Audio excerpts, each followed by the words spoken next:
ಮೊಟ್ಟ ಮೊದಲ ಪುಸ್ತಕ ಕೊಟ್ಟಂತ ರೂವಾರಿಗಳು ಅದರ ವಾರಸುದಾರರು ಅಂತ ಹೇಳಬೇಕು ನೀವು.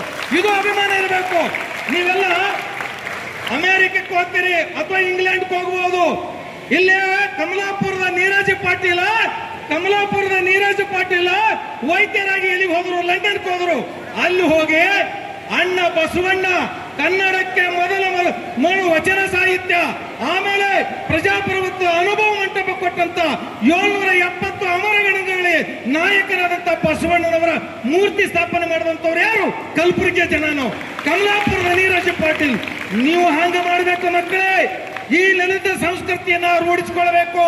ಇವತ್ತು ವಿಜಯ್ ಕುಮಾರ್ ಪಾಟೀಲ್ ತೆಗಲ್ತಿಪ್ಪಿ ಅವರು ಬಹಳ ಕಷ್ಟಪಟ್ಟು ಇಷ್ಟೆಲ್ಲ ಕೆಲಸವನ್ನ ಮಾಡ್ತಾ ಇದ್ದಾರೆ. ನಾನು 40 ವರ್ಷಗಳ ಈ ಸಾಹಿತ್ಯ ಪರಿಷತ್ತಿಗೆ ನಂಟಿದೆ. ನಾನು ಸಾಹಿತ್ಯ ಪರಿಷತ್ ಅಧ್ಯಕ್ಷನಾಗಿ ಸೇಡನಲ್ಲಿ ಕೆಲಸ ಮಾಡಿದೆ. 40 ವರ್ಷಗಳ ಕಾಲ ಇದರ ಪದಾಧಿಕಾರಿಗಳ ಕೆಲಸ ಮಾಡಿದೆ.